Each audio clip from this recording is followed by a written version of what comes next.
요즘 인생을 살아가는데 성공의 비결이 뭐라고 얘기하냐면 많은 사람들이 어리석은 사람들은요 돈이요 다 그러지만 사실은 그렇지 않습니다.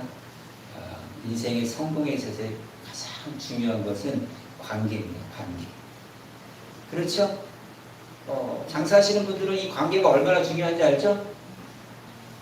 장사를 하는데 한 사람하고 관계가 틀어지면 몇 사람하고 관계가 틀어질 것 같아요? 여러 사람하고 틀어집니다. 소문 다 납니다. 이 관계가 그만큼 중요합니다. 아름다운 만남이라는 글을 인터넷에서 잠깐 봤는데요. 이런 내용입니다. 남녀 간의 사랑의 문제를 얘기하는데 여자는 민낯으로 그러니까 쌩얼로 만날 수 있는 남자를 만나야 된다. 또 남자는 지갑이 없어도 만날 수 있는 여자를 만나야 된다. 이해되세요? 한 번 더 얘기했거든요. 여자의 지조는 남자가 빈털터리가 되었을 때 드러나고 남자의 지조는 그가 모든 것을 다 가졌을 때 드러난다. 이해되세요? 이 관계의 문제입니다. 그러니까 장점을 보고 반했다면 그의 단점도 충분히 용납하고 돌아서지 말아야 된다는 것이죠. 그러니까 이런 관계가 굉장히 중요합니다. 관계가 깨지면요 일상도 깨집니다.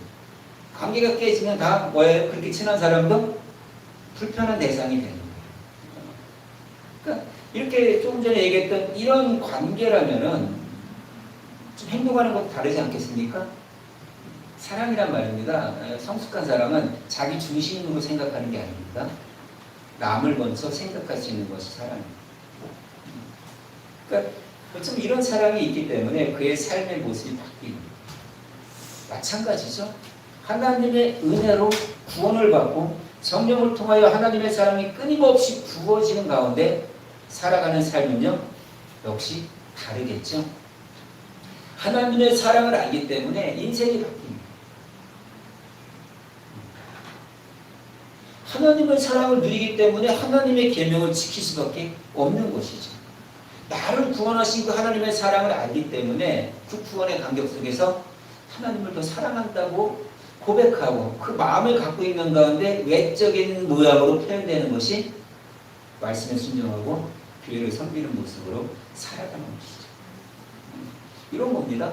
내가 하나님의 사랑을 누리고 살아간다면 전에는 복음에 대해서 아무런 의미를 두지 않았어요. 그냥 알았어요. 그러나 그 하나님의 사랑을 알기 때문에 그 사랑의 복음을 전하지 않을 수가 없게 되는 거예요. 하나님의 사랑을 몰랐을 때는 전에는 아무 생각 없이 습관적으로 죄를 반복해서 지었습니다. 마음대로 살았습니다. 그런데 하나님의 사랑을 알고 나니까 습관적으로 지었던 죄가 미워지는 거예요. 내가 거기에 속아서 넘어지고 억울하게 사는 게 너무 원통해지는 거예요.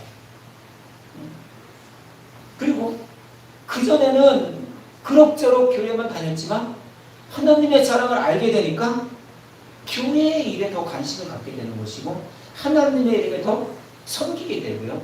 섬기는 가운데 겸손하게 앞장서서 즐거이 섬깁니다. 이게 하나님을 사랑하기 때문에 변화되는 것이에요. 이게 사랑의 위력이에요.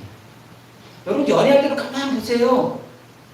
연애할 때 결혼하고 말고 지금은 뭐 그렇지 않을지 몰라도 연애할 때는 어땠어요? 가급적이면 희생하려고 그러죠? 가급적이면 주려고 그러죠? 이게 사랑의 바로 위력이라는 것이죠. 여러분에게 이런 하나님의 사랑이 넘쳐났으면 좋겠습니다. 그 사랑으로 여러분의 인생이, 여러분의 삶이 변화되길 주의 이름으로 축원합니다. 오늘 본문에도요. 이런 하나님의 사랑을 깨닫고 예수님의 사랑을 깨닫고 삶의 변화를 일으킨 여인이 등장을 합니다. 오늘 본문의 배경은 어디예요? 베다니에 있는 문둥병자 시온의 집. 베다니에 있는 문둥병자 시온의 집이라는 이 별명이 붙은 것은 뭐예요? 베다니에 사는 시몬인데, 베다니에 사는 시몬이라는 사람인데 예수님이 그를 그곳에서 문둥병자였던 그를 치유하셨기 때문에 그 이름을 마가는 붙여서 사용을 해요. 그리고 자신이 치유받은 이 사건에 감사해서 이 베다니에 사는 시몬이 예수님을 초청했어요. 식사 자리를 장만한 거예요. 그리고 이렇게 식사를 하고 있는 가운데 한 여인이 돌발적인 행동이 표현됩니다. 3절 한번 보세요. 시작. 예수께서 베다니 나병 환자 시몬의 집에서 식사하실 때에 한 여자가 매우 값진 향유 곧 순전한 나드 한 옥합을 가지고 와서 그 옥합을 떼뜨려 예수의 머리에 부으니. 그렇죠. 어느 여자인지는 뭐 정확히는 알지 못해요. 그러나 사복음서에 보면 평행 본문에 보면은 뭐 막달라 마리아다 누구다 뭐 이런 막 얘기가 있지만 마가는요 그냥 한 여자라고 표현을 합니다. 그런데 이 한 여자가요 매우 값진 향유 순전한 나드 한 옥합을 가지고 와서 깨뜨립니다. 그리고 그것을 예수님의 머리에 붓습니다. 당시 유대인들의 풍습이 뭐냐면요 귀한 손님이 오잖아요. 머리에 기름을 바르고 향수를, 지금으로 얘기하면 향수를 좀 뿌려줬어요. 그래서 냄새가 나지 않도록, 외부에서 어떤 냄새가. 근데 이 여인이요 예수님이 들어오셨는데 식사하는 그 자리에 그 향유 옥합을 깨뜨려서 예수님의 머리에 부은 것입니다. 근데 이 향유 옥합이 우리 본문에 의하면 얼마 정도나 돼요? 가격이 300데나리온 정도나 됩니다. 300데나리온이면 어느 정도냐면요 당시 1데나리온이 하루 장정의 품삯이에요. 그러니까 요즘 같으면 한 15만원 하죠. 한국은요 아무리 못 받아도 15만원 하니까 하여튼 뭐 따지기는 힘들고 1년 연봉 정도 된다. 보통 장정이라는 거. 굉장히 작은 게 아니죠. 그렇죠. 그리고 이 향유는요 그냥 내가 갖고 있다고 하는 장식품이 아니에요. 얼마든지 시장에 나가면 팔 수 있는 마치 금과 같은 그런 가치가 있는 재화예요. 이거 쉽게 얘기하면 돈과 같은 거예요. 그런데 이 여인이 향유 옥합을 깨뜨려서 예수님 머리에 붓습니다. 1년치 연봉되는 거예요. 근데 당시 예수님 당시에 여인들의 사회적 입지가 굉장히 좁았습니다. 경제력이나 활동력을 거의 할 수가 없었습니다. 그러니까 여인들이 벌 수 있는 것은 뭡니까? 남편을 의지하거나 남편이 없거나 과부가 되면요 예수님 당시에는 정말 허드렛 일을 하거나 몸을 파는 겁니다. 그런 게 없어요. 그런데 이 여인이 그런 여인의 어떤 좀 낮춰진 시대에서 300데나리온이나 되는 이 향유 옥합을 깨뜨렸다? 굉장한 겁니다. 어쩌면 이 여인에게는 자신의 미래 아니었을까요? 그 돈 모아서 결혼을 하거나 시골 고향 내려가서 좀 자랑받게 살려고 하지 않았을까요? 여러 가지가 있습니다. 하여튼 꿈이 있었고 희망이 있었고 그녀의 미래라고 해도 무방할 정도의 가치를 지닌 거예요. 그러니까 자신의 전부인 향유 옥합을 어떻게 한 거예요? 깨트립니다. 예수님의 머리에 붓습니다. 어떻게 가능했을까요? 어떻게 가능했을까요? 인생이잖아요. 어떻게 보면 향유 옥합은. 이 여인이 어떤 마음이었을까요? 오늘 본문이 이 여인의 마음을 밝히지는 않아요. 그러나 분명한 것은 이 여인의 행동은 가장 귀한 것을 내놓아도 아깝지 않는 어떤 사람이 이끌렸다는 것이죠. 제가 소속되어 있는 노회에 목사님이 계신데 지금 신장이 약해서 굉장히 고생을 해요. 기도 제목이 뭐냐면 투석을 좀 안 하게 해달라고. 서울에 있는 참사랑교회를 섬기시는 김혜수 목사님이 계신데 그게 왜 신장이 안 좋냐면 신장이 나쁜 사람에게 자기 신장 하나 띄워주는 거예요. 왜 그랬을까요? 어떤 사랑이 아닐까요? 하나님의 사랑을 알기 때문에 그 사랑을 나눠주는 것이죠. 그러니까 이 여인에게 있는 사랑은 어떤 사랑이냐면 예수님의 사랑을 어떤 방법이든지 성령을 통하여 깨닫기 시작하는 거예요. 그리고 예수님을 사랑할 수밖에 없었고 그 사랑의 마음을 외적인 행동으로 표현한 건데 그것이 가장 값진 향유를 깨뜨려서 예수님 머리에 부은 그러니까 예수님을 만나고 예수님을 사랑하니까 나는 아무것도 아니요. 예수님이 전부라는 인생의 고백을 하게 되는 것이죠. 여러분에게 이런 마음이 있어요? 나 사랑하기도 바쁜데, 그죠? 나 사랑하기도 바쁘잖아요, 그죠? 나 사랑하는 거에 10분의 1, 아니 100분의 1만 하나님 사랑해 보세요. 인생이 달라질걸요. 근데 100분의 1도 사랑하지 못하는 게 어쩌면 우리 부끄러운 현실 아닌가요? 자, 보세요.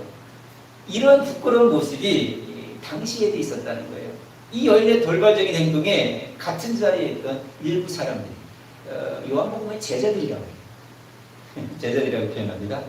굉장히 화를 내요. 4절 5절 보세요. 시작. 어떤 사람들이 화를 내어 서로 말하되 어찌하여 이 향유를 먹게 하는가. 이 향유를 300데나리온 이상에 팔아 가난한 자들에게 줄 수 있었겠더라 하며 그 여자를 책망하는지라. 우리가 이 본문을 다 알고 내용을 알기 때문에 왜 그래 이러지만 사실은 가만 보세요. 이 배경을 우리가 모르고 본문을 모른다면 충분히 분노를 표출할 수 있는 상황입니다. 그렇죠? 무슨 일 때문에 이 비싼 향유를 허비해? 도대체 무슨 마음이야? 왜 낭비야? 왜요? 이 향유를 가난한 사람들에게 팔아서 도와줄 수 있지 않았냐? 화를 내며 책망을 하는 거예요. 충분히 그럴 수 있는 게 뭐예요? 예수님의 가르침이에요. 그렇죠? 예수님은 어떻게 가르쳤습니까? 가난한 자들을 도와주는 겁니다. 돌보는 겁니다. 그러니 그 비싼 향유를 팔아서 돈으로 바꿔서 가난한 사람들을 도와주면 굉장히 유익할 텐데 왜 그렇게 허비해? 왜 이렇게 낭비해냐고 하면서 화를 내며 책망을 하는 거예요. 그럼 예수님의 가르침에 충실한 사람들이라면 충분히 그럴 수 있는 거예요. 있는 거예요. 그런데요, 이들의 분노는요, 가난한 자들을 향한 그 사랑을 갖고는 있음에도 불구하고 우리의 구원을 위해서 십자가로 향해 나아가는 그 예수님의 사랑의 이해가 부족했다는 거예요. 그러니까 사람들은 자신의 모든 것을 아낌없이 들여서 예수님을 섬길 수밖에 없었던 이 여인 안에서 일어나는 제사함의 은혜와 구원의 감격을, 그 사랑을 알지를 못했던 거예요. 그러니까 우리들은 여인이 갖고 있는 주님의 사랑의 가치보다도, 주님을 향한 사랑의 가치보다도 뭐가 더 크게 보였던 거예요? 향유가 더 크게 보였던 거예요. 그래서 그 예수님이 계신 자리에 향유를 곁들여서 그 옥합을 부었지만 우리들은 쓸모없는 낭비라고 생각을 했던 것이죠. 그런데 이 여인이 예수님의 머리에 향유를 부은 것에 대해 막 화를 내고 책망하는 무리들과는 달리요, 예수님은요 좋은 일이다라고 평가를 하십니다. 6절 보세요. 시작. 예수께서 이르시되 가만두라. 너희가 어찌하여 그를 괴롭게 하느냐. 그가 내게 좋은 일을 하였느니라. 그렇죠? 예수님은 이 여인의 행동을 긍정적으로 받아들여요. 그러면서 뭐라 그럽니까? 그냥 놔두십시오. 왜 이 여인을 괴롭히십니까? 이 여인은 아주 내게 좋은 일을 하였습니다. 좋은 일이라고 칭찬합니다. 예수님께서 이 향유를 부은 이 여인을 칭찬하신 것은요, 그의 외적인 섬김의 행동이 아니라 그 마음에 담겨있던 진실한 사랑의 마음을 칭찬하셨다. 사람들은, 제자들은 향유의 가치에 집중하다 보니까 예수님을 향한 사랑의 가치를 자꾸 상실하는 거예요. 이런 거죠. 돈이 좋으니까 하나님 사랑 뭐예요? 없는 거예요. 세상이 좋으니까 하나님을 섬기는 것은 아까운 거예요. 나를 위해서 쓰는 것은 굉장히 부유합니다. 그러나 하나님을 위해서 쓰는 것은요, 아까운 거예요. 가치에 대한 이해가 상당히 부족한 것이죠. 지금 예수님은 뭘 본 거예요? 향유를 본 게 아니에요. 그 여인의 사랑의 마음, 그 섬김의 마음을 줬던 것이죠. 그러면서 이 여인의 좋은 일이라는 것을 해석까지 좀 해줍니다. 7절 보세요. 시작. 가난한 자들은 항상 너희와 함께 있으니 아무 때라도 원하는 대로 도울 수 있거니와 나는 너희와 항상 함께 있지 아니하리라. 그렇죠? 무슨 말입니까? 가난한 사람들은, 여러분들이 도울 수 있는 가난한 사람들은 여러분 곁에 항상 있을 것입니다. 아무 때라도 도와줄 수 있습니다. 그러나 나는 여러분들과 항상 함께 있는 것이 아니다. 여기서 우리가 생각할 거 이겁니다. 가난한 자들과 예수님을 이분법에서 나누면 안 돼요. 그럼 답이 안 나오는 거예요. 여기서는요, 항상과 단 한 번입니다. 이해가 되시죠? 그렇죠? 그 예수님은 이 여인의 단 한 번밖에 없는 특별한 경우를 위한 이 특별한 일을 잘했다는 거예요. 가난한 자들을 도와주는 것이 나쁘다는 게 아니에요. 그들을 항상 너희들이 도울 수가 있는데 나는 한 번뿐이다. 단 한 번뿐이 특별한 거가 뭡니까? 예수님의 십자가의 죽으심을 얘기를 합니다. 8절 보세요. 시작.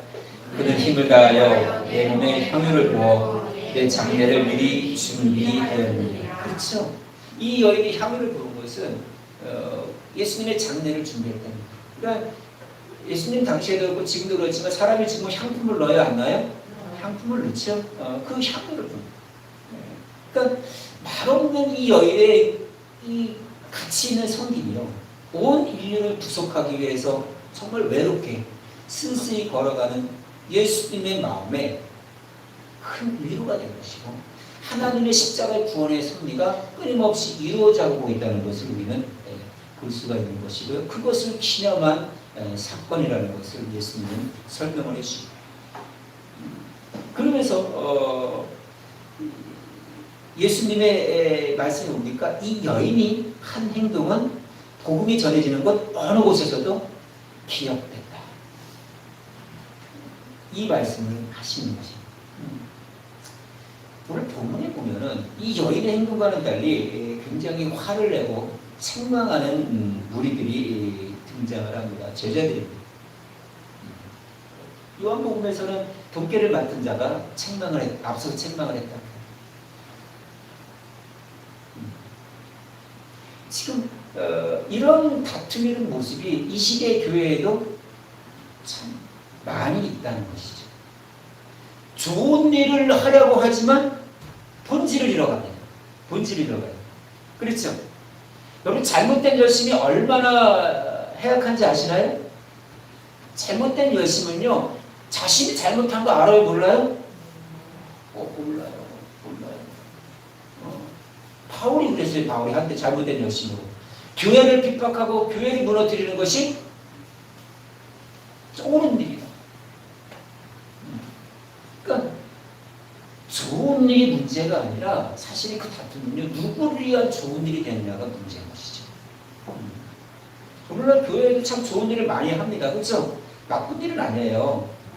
그렇죠? 그러나 교회가 하는 좋은 일이 과연 교회를 세우신 주님께서 기뻐하시는 일인가?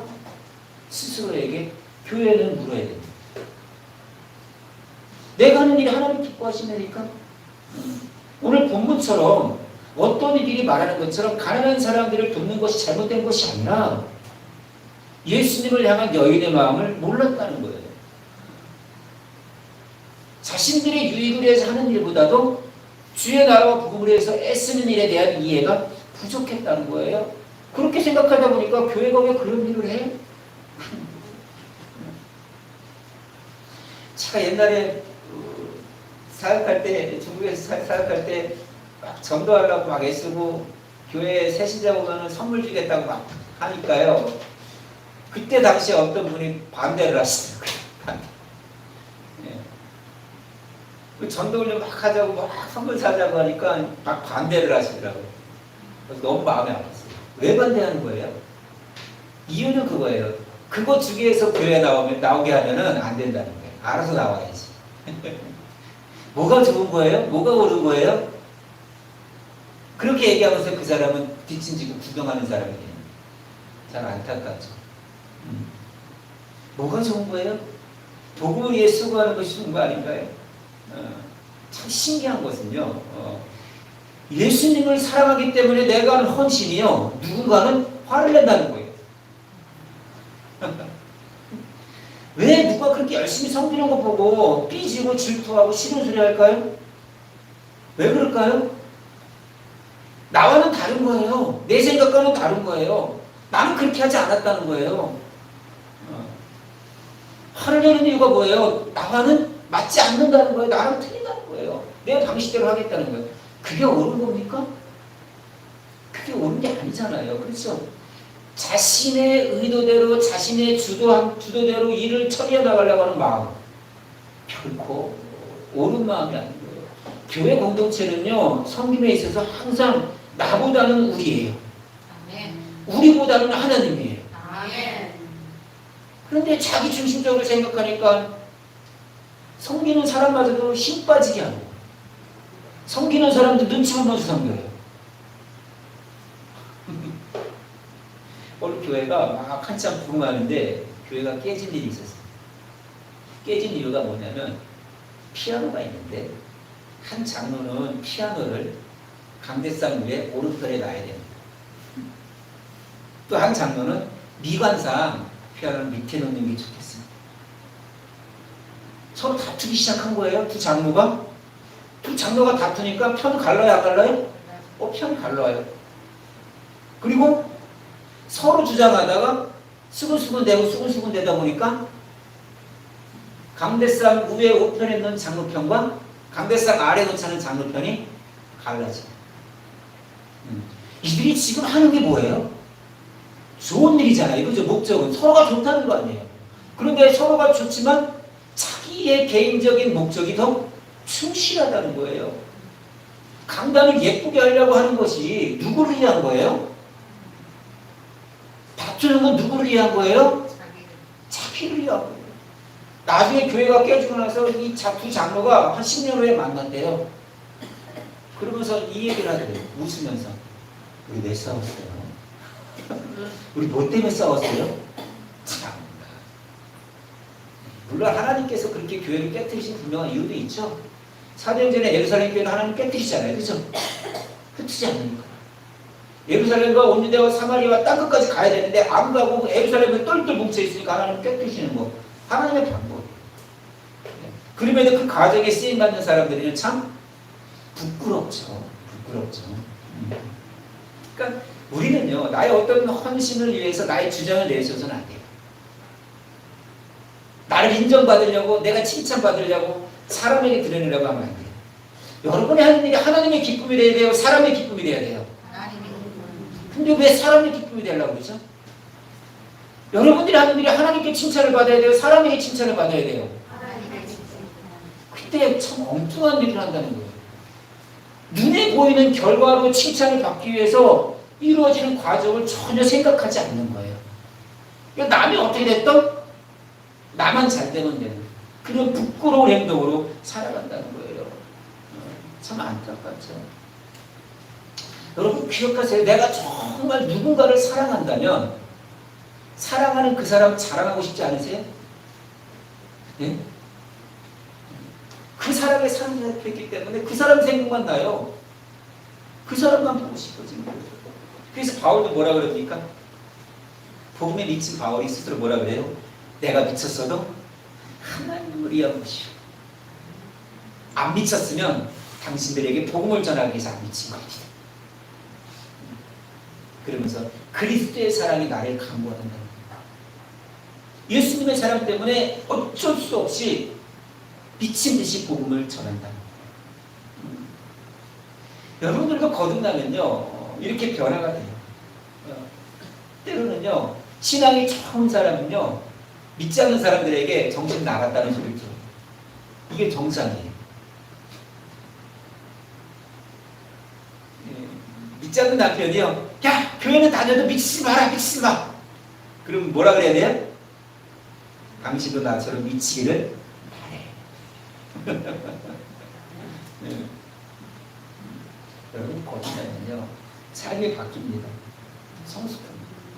이 거듭난 은혜를 체험하고 삶이 바뀐 사람들은요 삶의 간증이 막 드러납니다.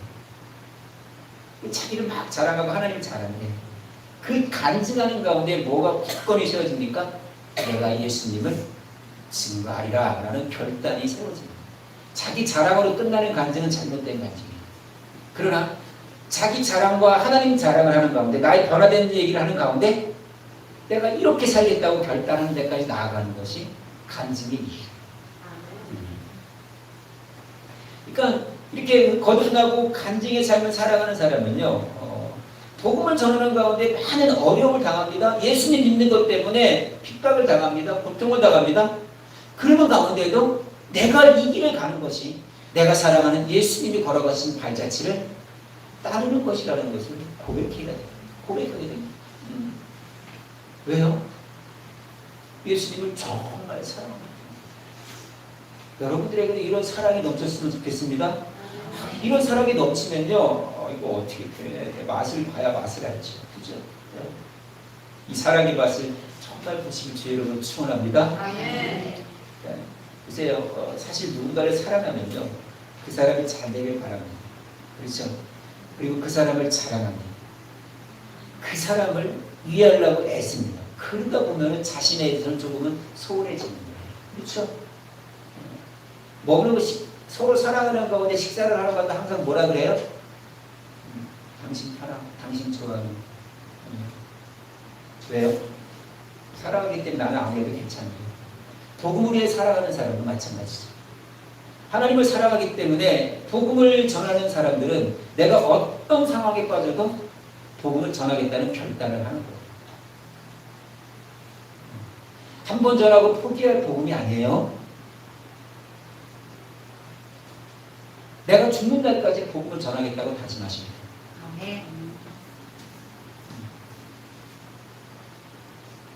남편은 끊임없이 이제 반대할 거예요. 우리 조기쌤 남편도 가끔가다 얘기한대요. 교회 가자고. 그러면 지금은 아직 아니야. 65야. 65인데도 나이가 이제. 지금은 아직도 아니래. 때가 되면 믿겠대. 그때는 내 때가 아니에요. 하나님 간절한 마음을 갖고 기도하면서 주의 복음을 증거했어요. 그렇게 될 때에 우리가 복음에 합당한 삶을 살아갈 수가 있는 것이죠. 이게 가능한 건 뭡니까? 하나님의 사랑을 내가 알기 때문에, 누리기 때문에 그렇습니다. 오늘 본문을 가만히 그려보세요. 이 여인은요, 식사 자리에 왔습니다. 주변 사람 전 생각했습니까? 주변 사람 어떻게 살폈습니까? 아니요. 예수님께만 집중합니다. 그리고 그 향유값을 깬 것도 이게 얼마짜리지, 이게 얼마인데 내가 할 수 있나 고민했습니까? 안 했습니다. 그리고 그냥 향유값을 깨뜨려 예수님의 머리에 부을 때에도 주변 사람 의식했습니까? 안 했습니까? 의식하지 않았습니다. 당시 여인의 행동을 보면 굉장한 낭비입니다만 그 여인에게는 주님의 사랑에 비하면 아무것도 아닌 거예요. 아무 가치가 없는 거예요. 여러분 기억하세요. 기독교의 역사는요, 이렇게 하나님을 정말 사랑한 사람들을 위해서 놀라운 역사가 일어나야 합니다. 하나님의 사랑으로 가슴이 뜨겁게 달궈지는 가운데 이런 많은 역사가 일어났다는 거예요. 신영에 있는 그 소같은 교회도 정말 오늘 이 자리에 앉아있는 이 집사님 통해서 정말 개척되고 있는 교회라고 저는 그렇게 생각해요. 간증하자면 긴데 그래서 루디아예요. 가게 이름, 사모 이름.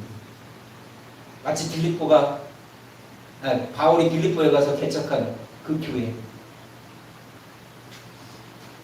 제가 그때를 생각하면 저도 미쳤고 저분도 미쳤어요. 잠깐만 간증을 할게요. 좀 얘기가 길어지고. 이제 교회를 개척을 하고요. 한 사람 한 사람 오기 시작했습니다. 우리 전영진 목사님, 김 선생님이, 우리 장명국 전사대하고 김영은 전사하고 그때 당시 권사 집사였습니다. 그리고 와서 처음으로 나온 거예요. 그때는 이제 평신도였어요. 그리고 저랑 이제 체가리 공부도 하고 막 열심히 했어요. 그런데도 참 멋있게 순종하는 그런 가정이 있어요. 옷가게를 하니까 줄이기가 쉽지 않잖아요. 그죠? 저는 거기에도 참 항상 아픔이 있었습니다. 그래서 가게에는 이제 직원이 있으니까 직원한테 맡기고 닫을 수는 없으니까. 중개나 형편이 그렇잖아요. 그죠? 월세가 매달 나가니까. 그리고 예배드리고. 주의를 그렇게 지키게 됐습니다. 그리고 성경 공부를 하다가 이제 10분의 1에 대한 얘기가 나온 거예요. 그래서 10주에 대한 얘기를 하니까 이 집사님이 고민을 많이 하셨어요. 그리고 제가 그때 당시에, 저 지금 그렇게 얘기 안 해요. 원래 12조는요, 옛날에 한국교회가 한참 초창기에 부흥했을 때 많은 강사 목사님들이 그랬어요. 쌀 이렇게 심은 나무 빼고 그거 계산하냐? 통째로 다 드리지? 11조? 그런 얘기를 하신 거예요. 그래서 저도 그 얘기를 듣고 사실은 이익의 11조를 내라고 해야 되는데 총 매출의 11조를 내라고 한 거예요. 그래서 저도 왜 그렇게 생각했냐면 가게가 그렇게 크지 않았어요. 그러니까 중국 평수를 2평짜리 매대놓고 그냥 장사했던 거예요. 그냥 큰 백화점도 아닌데 그냥 이렇게 적당한 크기의 백화점, 상설 매장에서. 그리고 고민을 하다가 이 집사님이 하겠다는 거예요. 그래서 그렇게 순종하시라 그러고 했는데 뭐 얼마나 하겠어 그랬거든요. 그래서 11조를 어느 순간부터 하더라고요. 얘기해도 되나요? 아들이 있는데 옛날 얘기니까 그 장명국 전도하고 이렇게 재정을 하는데 11조가 얼마가 들어왔냐면 2천 몇백 원이 들어요. 집사님의 우리 교회 세가 그때 2천 원 정도 됐어요. 너무 많은 거예요. 깜짝 놀란 거예요. 야, 이거 남편이 쫓아오겠다 이거. 11조를 안 해도 기도하지만 11조를 해도 기도해야 되는 상황이 된 거예요. 근데 제가 얼마나 기도했겠어요. 하나님 저 루디아 축복해 주셔야 됩니다. 이건 제가 망신이 아니라 하나님 망신입니다. 정말 기도 많이 했어요.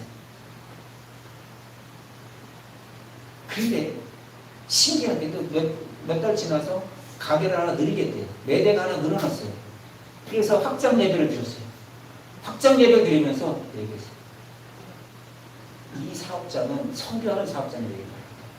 매달 성경을 해요. 성경을 했어요. 그리고 나니까 매대가 어떻게 됐을까요? 더 넓은 가게로 들어갔어요. 입점을 했어요. 입점을. 여러분 그렇게 늘어나는 게 장사가 됐다는 거예요? 안 됐다는 거예요? 안 되면 늘 수가 없어요. 자, 그리고 나서 심양에 있는 오아시장의 가게로 지금은 어디까지 가는지 몰라요. 그때 당시 제가 알기로. 근데 하나님께서는 축복은요 거기에 만족하지 않는 거예요. 어떻게 축복해 주세요? 이제 만용에 그 5층에 꼭대기에 집 사는 거 옛날 아파트에 올라갔다는 만용 어딘지 알죠? 우리 박전 자매님은 만용 그 꼭대기 5층에 그 확 올라갔다 내려갔다는 거 기도 제목이에요. 우리 아파트를 대출받아서 사게 하려고 팔고 대출받고 참 신기하게도요. 아파트가 하나님께서 열어주시는데 한국인들이 살던 그 아파트를 급하게 나가는 바람에 내놓은 거예요. 근데 그때 당시에 얼마나 나왔어요? 75만 원이 나온 거예요. 굉장히 싸게 나온 거예요. 그런데 그 안에 냉장고리 뭐니 다 있어. 그죠? 그리고 하나님께서 그 집을 연결해 주는데 그 우리 교회 집사님하고 집사님 시어머니하고 권사님하고 아는 사람이에요. 그냥 그 집을 사게 되는 거예요. 그리고 그 집 가서 이사 예배를 드리는데 너무 좋아요. 우리 그 집값이 75만 원 아니죠 지금? 하나님께서 그렇게 축복을 해주시는 거예요. 만약에 집 팔고 뭐 어디에 뭐 정리하고 해서 대출 받아야 될 그 집을 어쨌든 그렇게 싼 가격에 산 거예요. 하나님께서 그렇게 채워주시는 거예요. 우리는 어때요? 오늘 11조 하면 내일 받기로 하죠. 야, 이번 주에 11장은 다음 주에 막 일어나고 이번 달에 11장은 다음 달에 막 일어나죠. 하나님의 머리 그렇지 않아요. 하나님의 머리 그렇지 않아요.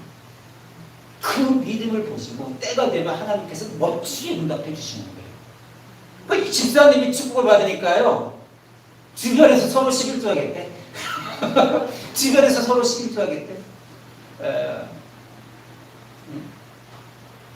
그러니까 내 시간 간절하면 너무 많아서 너무 오래될 것 같은데 다음 주에 다시 한번 더 함께 되겠으면 하겠습니다. 그리고 나서 축복받은 가정들이 참 많아요. 순종함으로 축복받은 가정들이 많아요. 지금은 신앙이 있어 같은 애 있지만 우리 손명 집사도 참 훈련을 많이 받고 지금 고깃집 잘 되나요? 너무 잘 돼요? 고기를 좀 보내줘야지 그러면. 이 간증은 또 다음에 한번 할게요. 우리가 하나님 앞에 이거는 아닌데라고 생각할지라도 그 살아가는 마음으로 섬기면요 하나님께서 우리를 축복해 주신다는 거예요. 여러분 하나님 꼭 사랑하십시오. 하나님보다 더 사랑하는 어떤 것이 있다면 빨리 제거하세요. 하나님은 질투의 하나님이죠. 그렇죠? 왜 질투하십니까?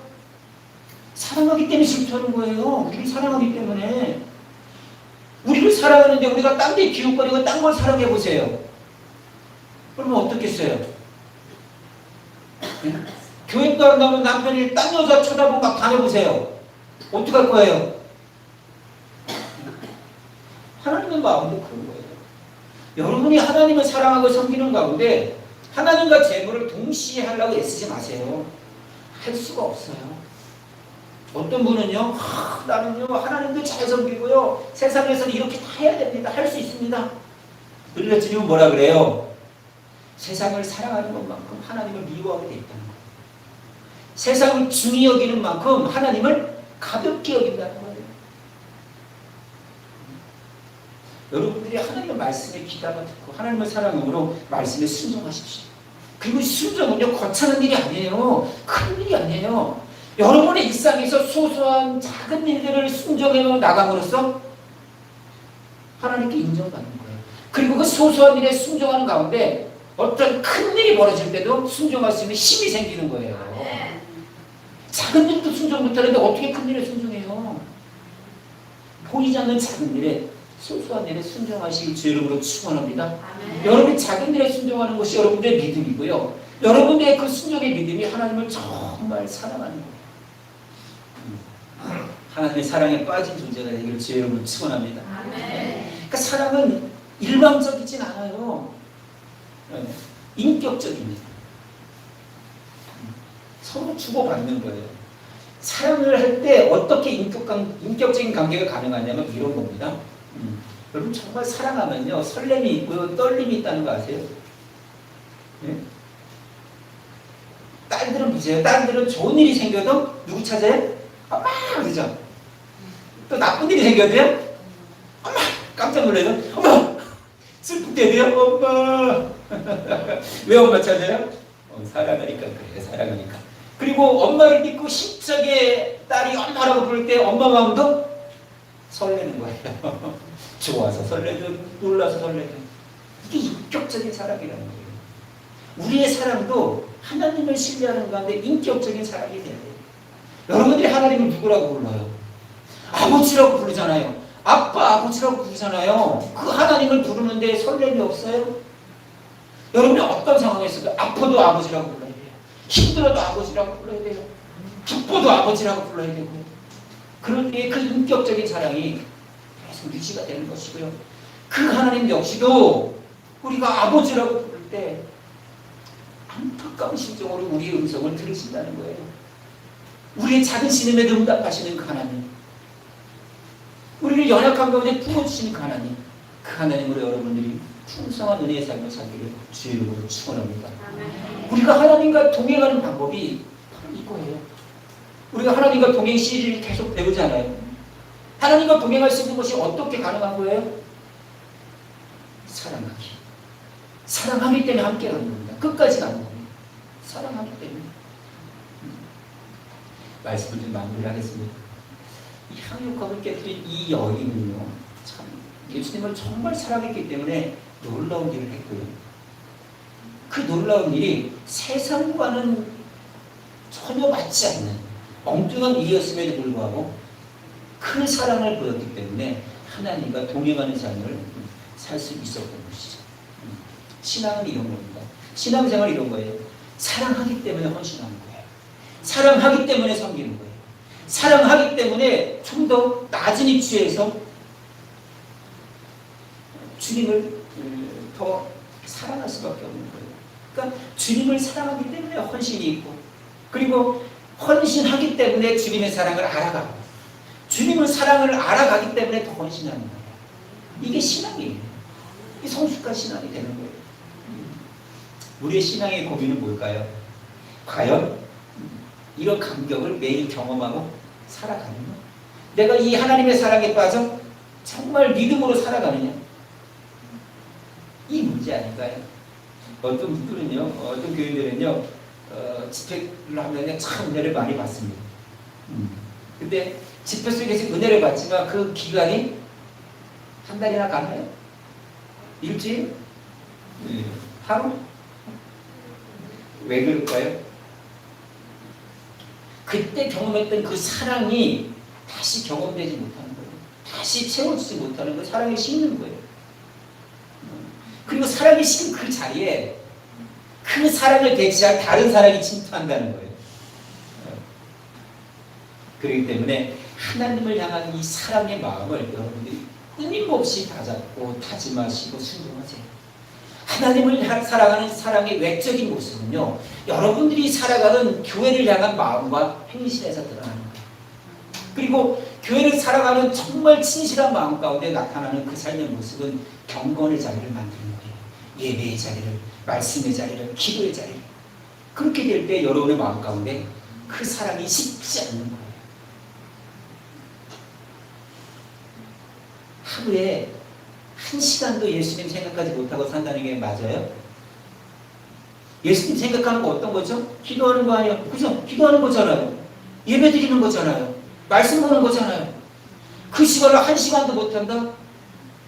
그 사랑을 또 뺏겨는 거, 사랑을 심는 거 아니겠습니까? 오늘 이 여인에게 넘쳤던 사랑이 여러분 마음 가운데, 여러분 삶 가운데 항상 넘치는 가운데, 아, 내가 주님과 동행하고 있구나. 그리고 내가 이렇게 축복을 받는구나. 이 사실을 주변에 많은 사람들에게 증거하는 가운데 하나님의 영광을 드러내는 저와 여러분들에게 주의 이름으로 축원합니다.